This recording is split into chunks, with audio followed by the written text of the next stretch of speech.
and I just shuddered the thought itself. This used to happen, and this just went on, and then years rolled by, we just forgot about it, and one day we got a call saying that this person was not feeling well, and his wife had actually placed a call, and the purpose of her informing was very simple.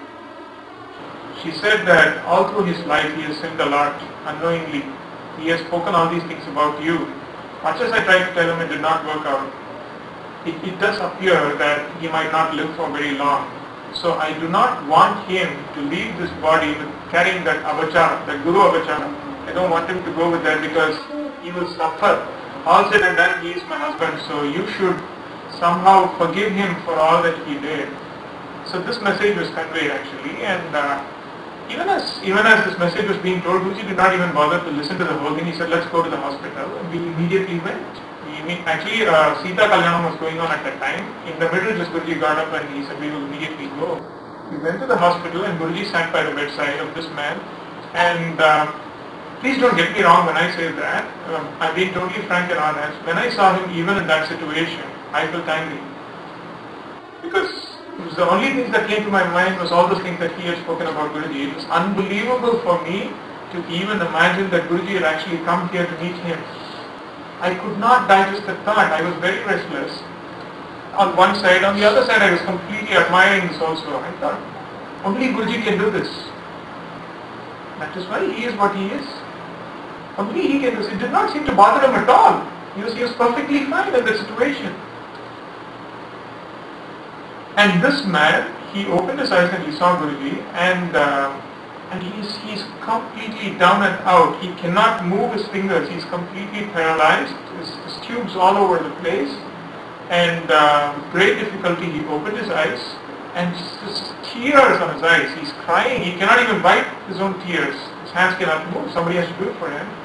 And with great difficulty he kept gesturing to the people around, and he wanted somebody to lift his hand, and slowly they helped him, and he finally did this. He just did this, and he brought these few words from his mouth, and he said, Swami, all my life when I had the strength and when I had all that ego, when I was standing upright like this, I said all kinds of things about you. Today I'm in this position. I don't think I'm going to be there for long. Will you please forgive me for all this that I committed against you? He said it. And then Guruji said, where is the question of forgiving you? Why should I forgive you? Only if I ever thought that you said something that hurt me, I should even think about forgiving you. You did not say anything like that. God wanted it that way. You are also his child, I am also his child. Don't worry, we will take care of you. That's what he said. He did not say that. He did not say okay. So after that we came, and he also attained the feet of God, no doubt about it. But what I'm trying to say effectively here is that all jivas, all the lives, we read it, right? We read it somehow. Like how Kamsa had this bhava towards Krishna, where it was out of fear, out of hatred, out of anger. Ravana, he opposed. He also attained the feet of Rama. Kamsa also attained the feet of Krishna. The gopis also attained them. So somehow you just strike a relationship with him. He will take care of it. And he does it. He does it all the time. And we are witness to it. We have seen it many times. And so that Antima Smriti, he gives it. Only he can give it, and he gives it.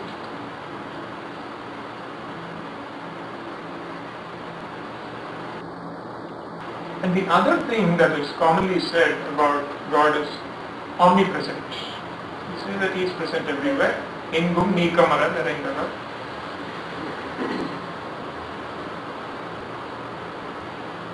This attribute can be perceived many times in Guruji. I've been blessed by him to be able to see that.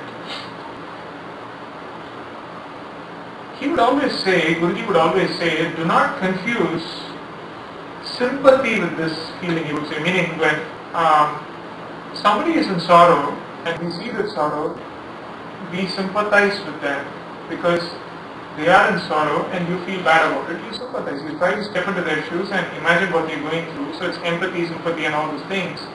But Guruji would say that that feeling that the Mahatmas have has nothing to do with sympathy. Because sympathy is more of an assumed thing. It's not a natural feeling.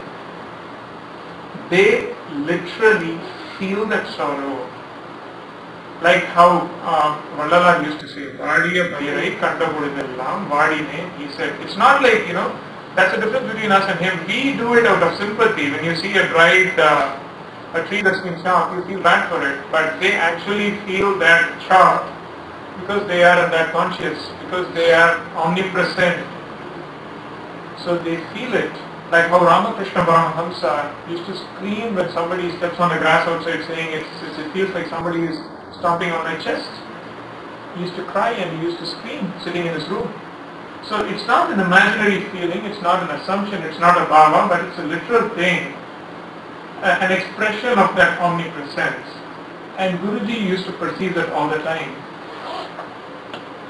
He used to say, Bhagavan Yogiram Saratkumar used to say very beautifully that when the problem with disciples, like us, like myself, is that much as we get to see all this, I am in this narrow circle, and I try always to look at things only through that narrow circle, to that extent that I can see. I do not want to see the broader picture.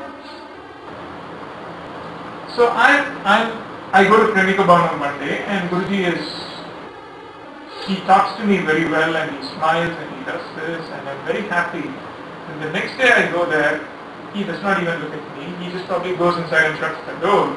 And immediately my mind starts working in a small way that it can, because it cannot appreciate big things, unfortunately. Much as you try to do it cannot. So I'm thinking, why did Guruji do that? Why is he not looking at me today? Maybe I did something wrong. Maybe he is angry with me. Or maybe he does it once and after that he won't look at us. All these things, this whole array of thoughts, just come and go in no time. Once, while Guruji was speaking, he said, as an answer to this, he said that seeing people and to move with them is a very small part of my work. Yogi Ram Sarat Kumar would say, it is true here also. It's a very small part of my work, he would say, because his work is truly cosmic. Everything that happens everywhere affects them. It has their own effect on them. There is a very nice kirtan by Guruji where he has said, Anda Saracharathirkum, Pindathirkum, Todarbondu Ulladu Kandeen Tori, he has sung. It's an experience that Guruji had. It's not some poem that was written. That cosmic connection, every single particle is connected to me, it is said in that kirtan. So that is how big that work is happening, and here I am, and God knows what happened and in which corner of the universe, which planet fell apart, we don't know, and what has affected him, but we tend to view things from that limited, that field of vision. I don't want to see anything beyond that.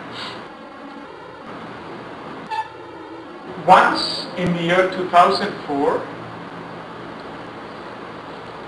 and that year was the time when Guruji spent some time in solitude for about 7 or 8 months, when he was by himself, and he was not traveling, not giving lectures, and he used to be by himself, and he used to be in a lot of japa dhyana all the time. Inside shut doors, he would not meet anybody. He wanted to be in that state of solitude. In the nights we used to go for a walk. And he will always be in a very, very, very serious, solemn mode. The way it appeared to me, it would be very difficult to, even summon up that bit of courage to even say a word. That'll be his. He would be that, Gambira. I know English does not have that good words. He used to be like that, and he used to be so unapproachable at that time. And one night we went for this long walk, and as we were coming back, and then we went to the terrace.